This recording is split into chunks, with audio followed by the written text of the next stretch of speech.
Tapo! Tapo!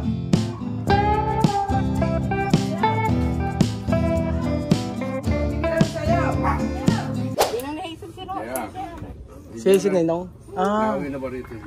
Si JR po. Si JR umuwi na nung nakaraan. May anak na. Si JR, ang anak ni JR, ano na, sa babae sa lalaki. Napunta ng Canada. Napunta ng Canada si JR. Tapos si Wawi nasa Dubai.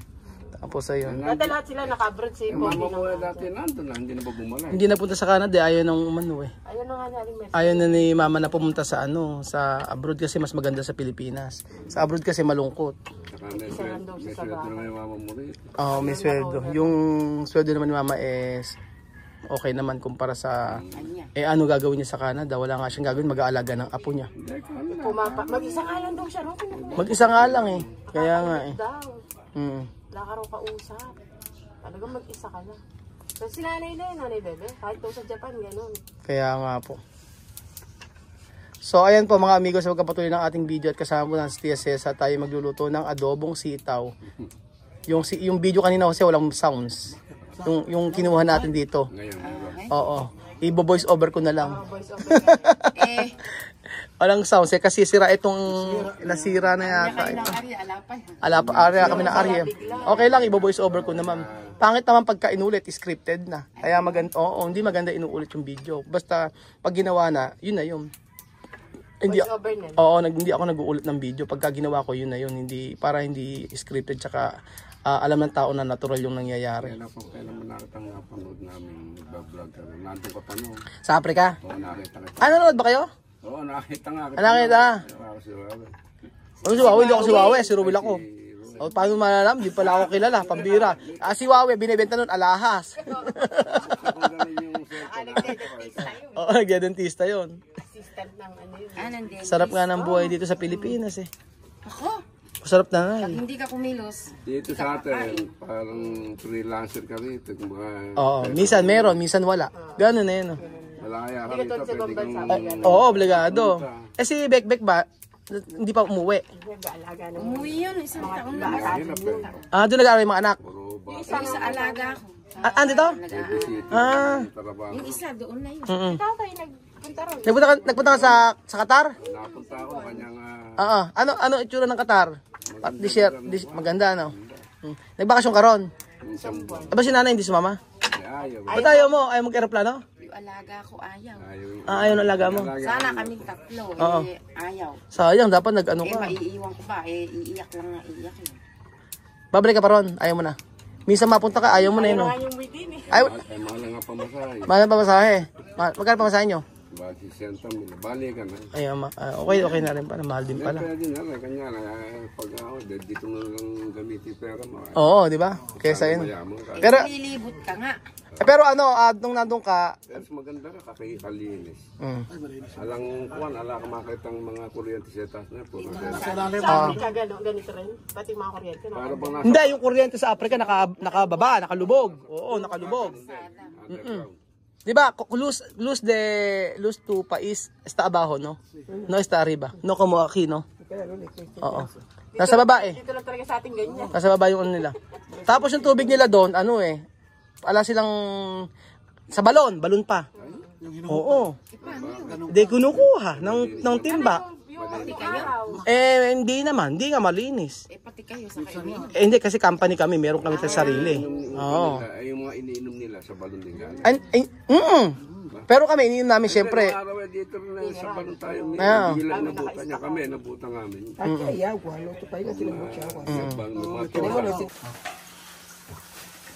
Vamos a cocinar adobo. Vamos a cocinar adobo. Ano baboy? With sitaw.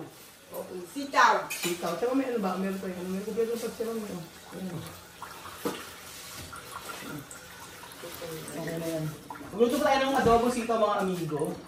At tulungan ko lang sa PSL sa parang bilis. Meron tayong baboy dito. Pinakuloan na natin. So, mga kapitbahay namin mababit dito. Lagi ko sinasabi. Minsan makikita nyo, minsan makikita mo yung kapitbahay namin.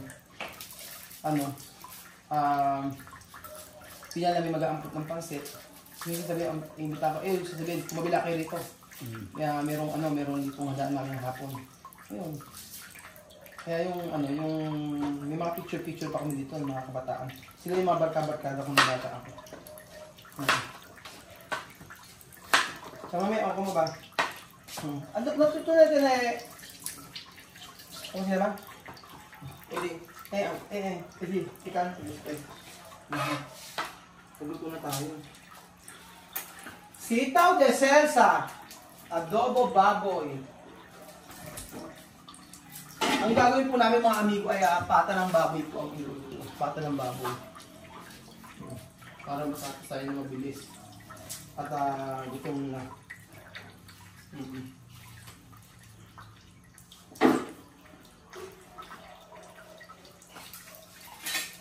Naku, esto. Mucho. Napakatalim nito, oh. Napakatalim na. Napakatalim na eh. Nakakamiss din yung magluto sa Africa eh. Ito mami. Cada dia, no hay problema. Cuando nosotros está en la África, ¿no? Tú recuerdas cada tarde nosotros preparar comida. Así, ¿no? Nosotros vida así. Yan ang buhay namin sa Equatorial Guinea. Ang magluto pag hapon. Dito madaling mag-ano. Alas na kami dito sa Chirami. So ayos naman ito ang pagyari mga amigo. Kakain lang kami. Después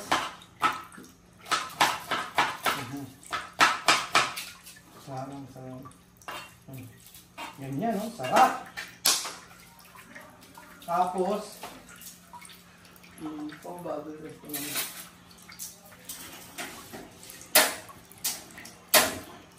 Sira ka rin dyan, mami. Hindi matibay binili namin ka, ano? Aceite! Ito? Si.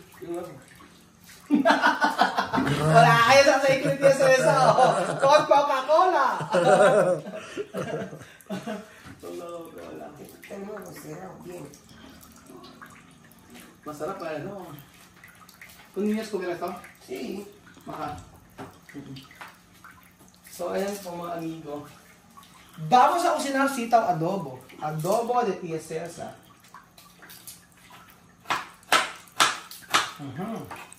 Ang kayari. Unahin daw baboy. Daming bawang. Sarap yan. Sarap yan.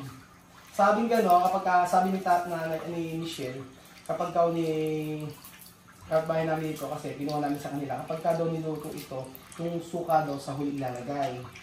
O, di ba? Kasi nahihilaw. Ngayon ko lang nalaman ah. Actually, totoo yun. Pagka naluto yung baboy, tsaka yung sitaw, tsaka mo ilalagay yung suka, kasi mahihilaw. Aha! Fiesta! Después, umpisa. O, mami. Nagalit ako sa'yo. Mami, Ahora, paluluto sa tiyan, mami na sitaw. Ano? Ano? Ayan na. Luto tayo mga amigo na sitaw. Ayan, adobong sitaw para sa, dapat kasi pagka-luto, bigyan natin yung kapitbahay. Oo nga. Ipati ka sa Hindi, yung gusto ng chamame. Kasi nga, ayaw pabayaran nitong sitaw. So, sabi ni Tia Celsa, iluto na lang daw niya, tapos bibigyan na lang daw niya. Hindi nakatipid ngayon si Tia Celsa. Pero hindi alam ni Tia Celsa na inabutan ko yung nakakahiya. Chamame, oy! Huy! Huy! Apron pa, naka-apron pa si Chamame, naghahanap ng apron. Ahora vamos a cocinar adobo sitaw. Ahora, ajo. Uy! Bango! Después, Cebolla. sibuyas ni Celsa. O tapos, pagkayari, bango! Tapos baboy. Ayan po mga amigo, meron tayong baboy dito. Patayin mo na siya, Celsa. Ayan. Pinakuluan na yan. Actually, sinigang dapat ang gagawin ko dito. Kaso, masarap talaga dito, liempo. Pero, mas gusto nila Tia Cesa kasi yung patas de cerdo. O, ahora, poner. Patas. Después, toyo. Ayan. Malambot na yan, siya, mami. Hervido. Esto yo, hervido ayer. Paanang ano yan, lambot. No kongkong. Kongkong tawag sa kangkong. Kongkong. Kangkong. O, después pone la. O, yun. Tsaka may mas mejor. Ano na yata? Ay, hindi. Okay na. Ayan. Ayan. O. Tapos. Anong ginagawa Tia Cesa? O, tapos. Así. Aha. O, después. Ayan, baboy.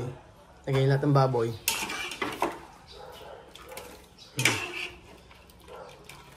Lambot na yan. Así. Después, toyo.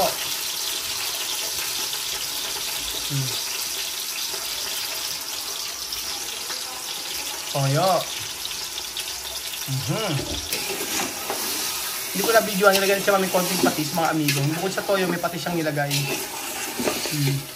Chamameno kaya kaldo. Nag-stop na po siya sa paggamit ng kaldo mga amigo. Ayan na! Después, sitaw. Isang katebang sitaw. Sarap. Tapos, Nada dito. Bila esperar para terminar.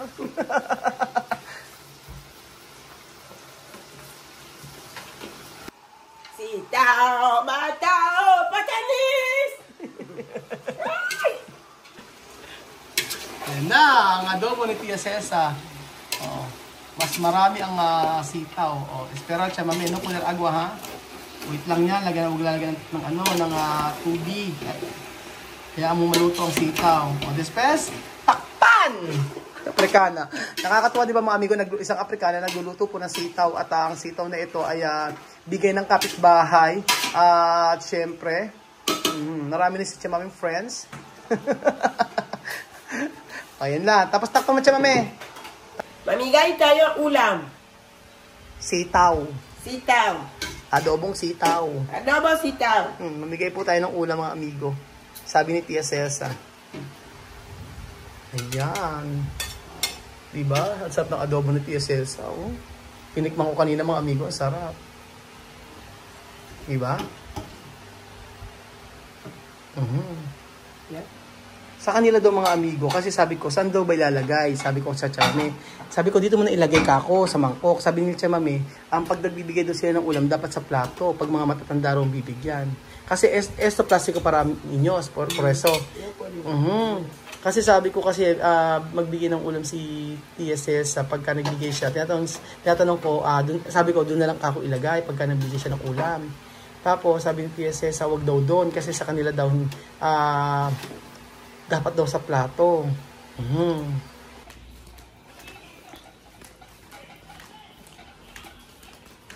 Ayun si Tia Celsa.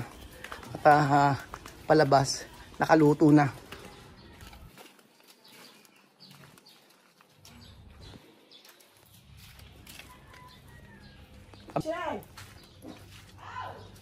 Mabibila ko sa'yo.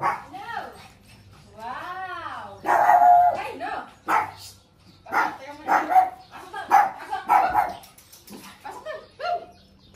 Adobo sitaw. Oo. Teka lang, maingay ko eh. Ang ganda ng mga aso nyo, ano?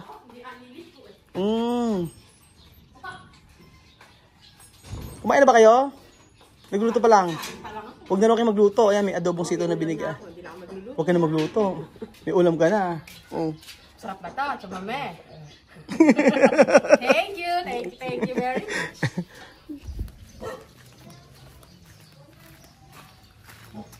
Mirna! Mirna! Mirna! Tapo! Tapo! Ayan na yung ulam na bibigay daw sa ni Tia Cesa. Adobong sitaw yan, masarap yan. Nasaling ko. Kasali mo, sige. Sali mo na lang. Bahay ni Ate Mirna dito. Sasalin. Kaso aki, diferente, no? Sí, diferente. Diferente. Bien, porque será cada persona su casa. Ah, sí. Ano, como tú ves, no? Okay, na napasunod ka, mami.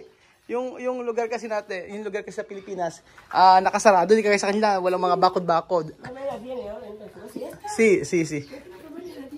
No pwede. Yung totoo mga amigo. Ang kinagkakaiba sa Equatorial Guinea sa Pilipinas, yung sa kanila walang masyado mga gate-gate. Yung mga mayayaman lang, kagaya ng Mami Cookie. Ayun. So, sana masarapan sila sa aming adobong sitaw. Adobong sitaw ng TSS African version po mga amigo. Natutuwa naman ako mga amigo dahil si Tia Mami ay na ano na yung mga kapitbahay niya dito. Kasi sobrang talaga mabait ng mga kapitbahay namin dito. Sa totoo lang. Lagi kong pinagmamalaki. Kasi dito ako lumaki. Tapos nung mula ng bata, talagang parang pamilya ang turing namin dito. Kaya mga tawag ko dito, tatay, nanay, mga ganun po. Tapos yung mga kapitbahay namin dito, kahit mga lolo, lola tawag namin. Pagka kapitbahay lang yan Tapos mayroong kapitbahay dito, si Nanay Eda, Tatay Lando. Yan, parang ganun mga tawagan namin. Nasanay kami ng ganun. So, ayan si Tia Mami nangingapit bahay po mga amigo. At grabe. Meron pong ginawa sa kapitbahay. Siya po ay namigay ng ulam.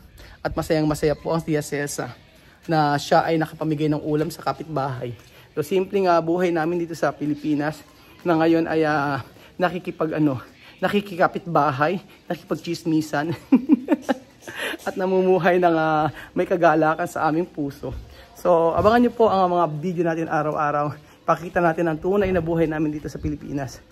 Kung saan masaya, malungkot, may drama, may kwentuhan. At syempre, may galaan. Salamat po mga amigo at God bless. So, titikman ko muna ang adobo ni Tia Celsa. Ako ang magpapatunay. Kung ito ba ay masarap or hindi. Tikman natin ang adobong. Itong gustong klaseng adobong sitaw mga amigo. Yung nalalagas-lagas siya. Sarap!